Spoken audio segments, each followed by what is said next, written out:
Hello, everyone! It's time for this week's gaming news. I've prepared the most interesting ones for you, and I'm sure you'll enjoy them. Friends, don't forget to subscribe to the channel and like it because it helps us to improve the content. I wish you a good viewing experience, and let's get started. Call of Duty! March 13th patch rebalances longbow and haymaker, improves spawns, and more. The longbow, on the other hand, was taken down a notch due to it being a bit overpowered. In this case, its 30% hipfire spread benefit was removed, and aim down sight time has been increased by 21%. These changes arrived just a few days after the arrival of Call of Duty. Modern Warfare Season 2 Reloaded began. In addition to 3 new 6v6 maps in the form of Das Haus, Skid Row, and Airborne, it also heralded the arrival of the Warhammer 40,000 crossover. One of many factors in spawn selection is to avoid a spawn trap. When a player dies soon after respawning, that spawn point is temporarily deprioritized. If there are not enough safe spawn points available, a spawn flip is more likely to occur. By adding additional spawn points, the system has more safe options available, decreasing the chance of a spawn flip.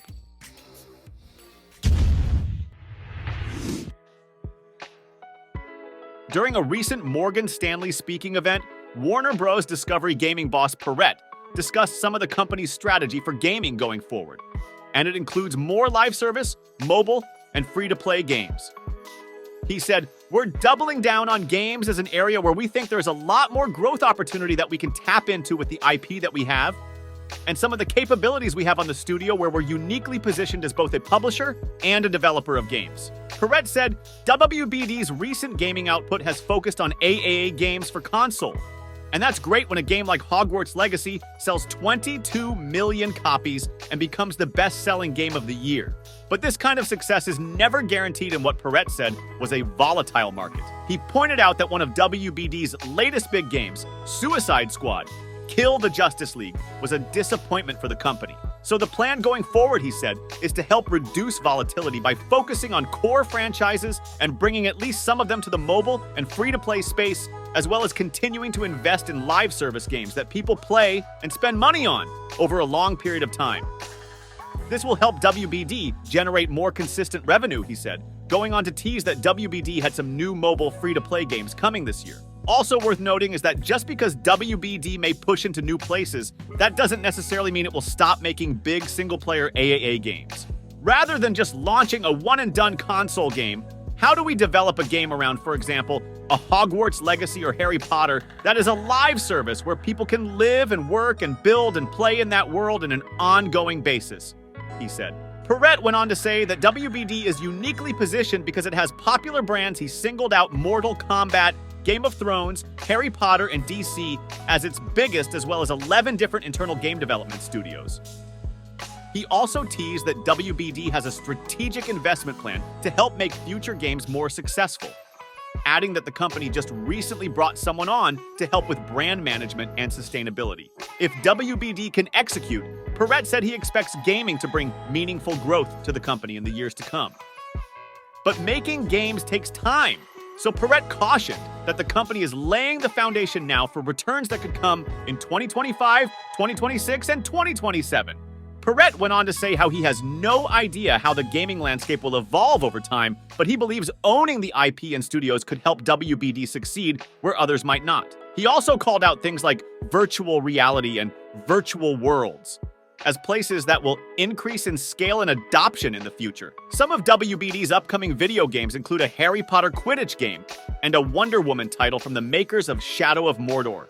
WBD's approach to gaming is very different to Disney's. The company, years ago, developed and published games in-house, but now licenses its franchises to other companies. For example, Disney just paid Epic $1.5 billion to bring its franchises to Fortnite. Disney is also working with a variety of companies, including EA, Ubisoft, Zynga, and Quantic Dream on Star Wars games, and has a deal with Microsoft Bethesda for Indiana Jones and the Great Circle and Blade.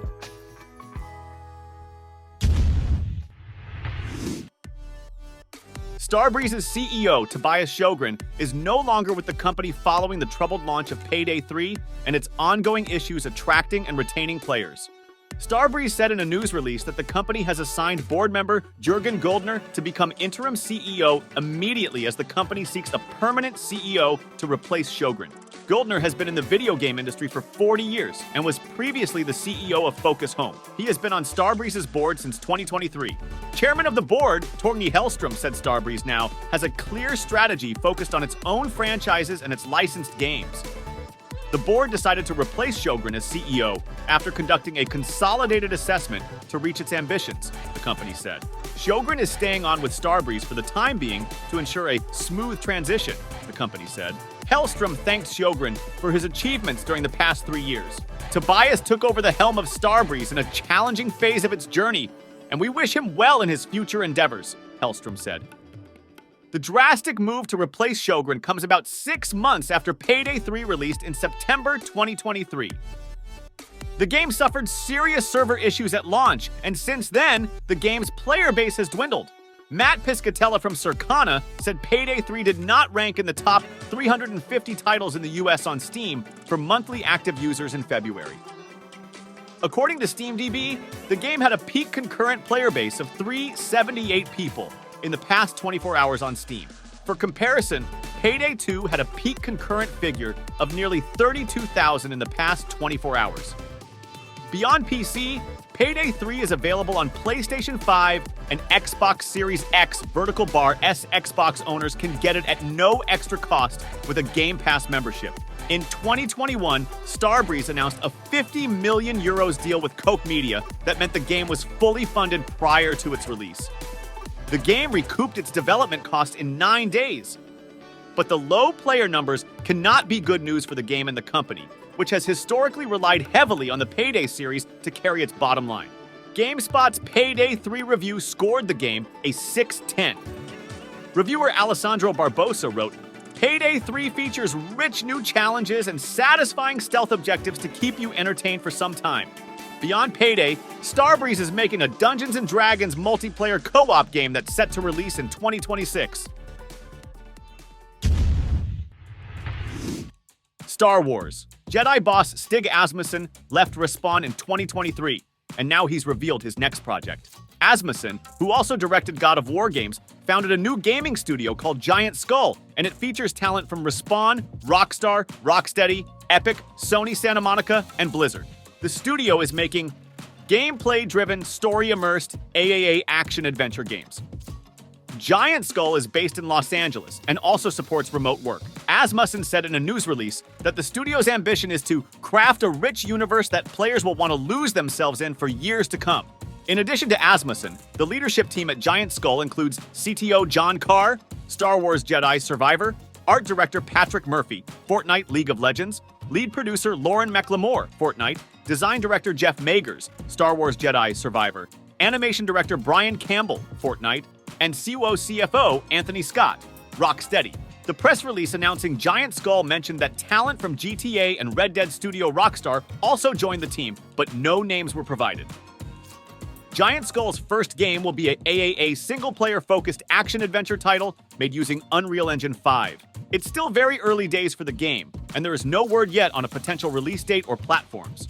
A website for Giant Skull is now online. Users can type prompts into the command console to learn more.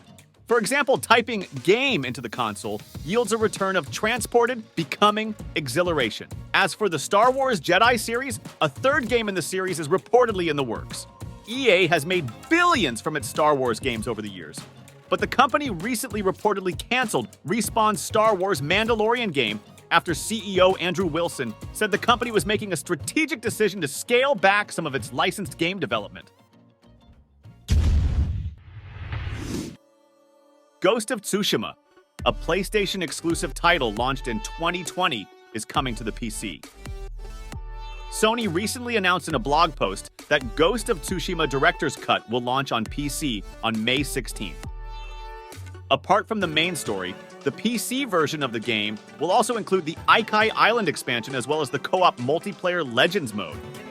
And just like previous ported PlayStation-exclusive titles, the upcoming game will offer options like unlocked frame rate, extensive graphic settings, and presets. Sony confirmed that the game will have customizable keyboard and mouse controls, but you can plug in a DualSense controller to get haptic feedback and adaptive trigger support just like on the PlayStation 5. Talking of controller support, the game lets players use Steam Input to remap and customize the controller layout to their preferences. If you play the game in Japanese, Sony says the lip sync will feel more authentic as the PC will render the cinematic parts of the game in real time.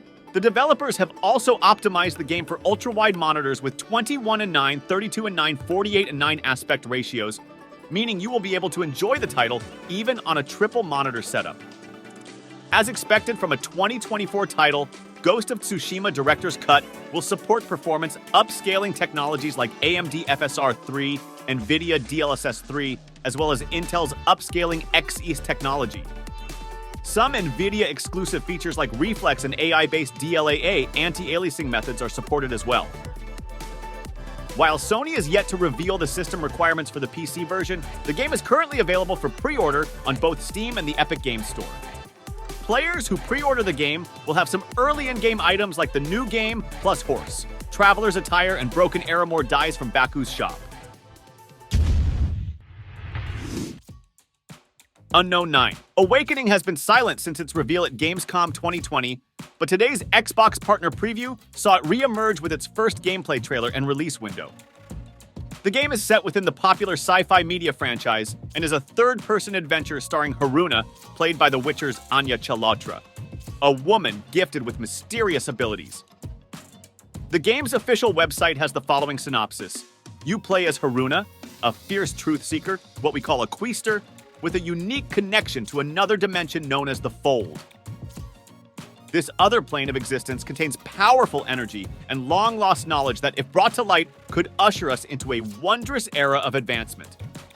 However, if this forgotten wisdom falls into the wrong hands, it could lead to our inevitable demise. Determined to avenge the wrongs of her past, Haruna's imminent journey will turn out to involve far more than just retribution. Humanity's fate is at risk, and her ties to the Fold may be the key to securing our continued existence. That includes, from what we can tell, sucking people's souls out of their bodies and telepathically blasting enemies through destructible environments. Haruna can also pull enemies, control their minds, and more. The game also features parkour-style platforming across an Indian city. Unknown 9. Awakening is coming this summer to PlayStation 5, Xbox Series XS, PlayStation 4, Xbox One, and PC. Sleight of Hand is a noir stealth action sim and deck builder inspired by Metal Gear. Solid-framed developer Joshua Boggs has revealed Sleight of Hand, a third-person stealth action sim and deck builder coming to Xbox Series XS PC and Game Pass next year. Developed by Riff Raff Games, a new studio helmed by Boggs, Sleight of Hand debuted during today's Xbox partner preview, showcasing the game's hard-boiled occult noir leaning in the stealth genre. While today's reveal was strictly cinematic, Riff Raff says players will wield cursed cards to cast a smoke-based menagerie of magic while navigating around patrolling ruffians by evaporating into smoke. Step into the gumshoes of Lady Luck, voiced by Debbie Mae West, Metal Gear Solid's Meryl Silverberg. A revered former occult detective, fated to return for one final job, taking down her former coven, a press release reads. Her departure was less than amicable. Last time, she lost her left hand. Too tired to fight fate any longer, and with more overdue bills than bucks to her name, Lady Luck strikes out to Steeple City with cursed deck in hand, ready to track down everyone from her past life. In Sleight of Hand, players can upgrade their deck and assemble hands for each highly replayable level, built to encourage experimentation. You can stick to subterfuge with the Glimpse card to see enemies behind walls, and then blind them with the Ignorance card to slip by undetected. The Hand Cannon card allows you to take out patrolling guards with a single shot. Sleight of Hand hits Xbox Series XS PC via Steam and Game Pass sometime in 2025. The title of Marvel and Skydance New Media's upcoming World War II-era Black Panther and Captain America game has leaked online, supposedly called Marvel 1943, Rise of Hydra. Fans of this upcoming Marvel game have had very little information given in the years since its initial September 2022 reveal. This leak is one of the first pieces of information that fans have received about the game, assuming it's accurate. Skydance and Marvel first announced this new Captain America and Black Panther game with a brief teaser trailer showing off a realistic art style and cinematic presentation similar to the MCU. The two heroes are working together to defeat the forces of Hydra in both Paris and Wakanda during World War II. While Steve Rogers is Captain America, the Black Panther mantle is not donned by T'Challa, but rather his grandfather, Azuri the Wise. Two more playable characters were also later confirmed to be a part of the game. Gabriel Jones and Nanley, a soldier of Captain America's Howling Commandos and a spy from Wakanda, respectively. Since the game is set during World War II, the leaked title makes sense due to the time period and the Hydra organization being the primary antagonist. This information was provided by a reliable leaker, Twitter user Kurakasis, who has had an accurate track record in the past. They had previously provided information about games before their official reveals, such as Sega's Sonic X Shadow Generations Remastered, Bethesda's Indiana Jones game, and the Metro VR titles, among others. They had teased this new title a few hours prior, asking fans how they would feel about a Marvel game set in the 1940s, before claiming its title to be Marvel 1943, Rise of Hydra, accompanied by the key art of Marvel and Skydance's upcoming game. While a specific year wasn't named in the original teaser trailer for Marvel's Black Panther and Captain America crossover, it does line up with the premise's period. The supposed title of this game has gotten some backlash from gamers, with some fans feeling that it is rather uninspired and doesn't represent the Marvel characters. Some noted that casual gamers might not fully understand the premise of the game's title. Unlike the simple naming conventions of games like Insomniac's Marvel's Spider-Man or Marvel's Midnight Suns, some suggested alternatives like naming the game after the Howling Commandos, or even just Black Panther x Captain America. The latter spelling out that it is a crossover game, trying to encapsulate the premise in a title while also including both Captain America and Black Panther in it might be a bit of a mouthful, hence the supposed shorter title. Despite Kurakasis' accurate track record in the past, fans should still take this leak with a grain of salt until either Marvel or Skydance confirm the official title of this upcoming Captain America and Black Panther adventure.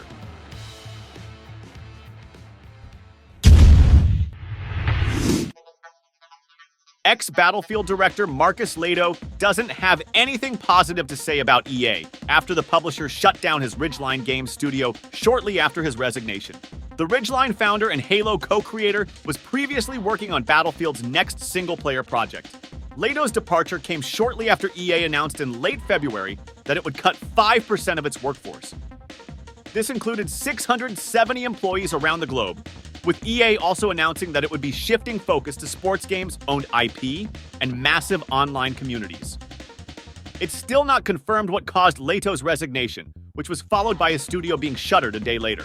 Some Ridgeline employees were kept and transferred to Ripple Effect, FKA Dice LA, but it seems that the bulk of its members were ultimately included in EA's recent layoffs. Shortly after Ridgeline's demise was announced, Lehto tweeted on February 28th that he was gut-punched to see his former team get the short end of the stick.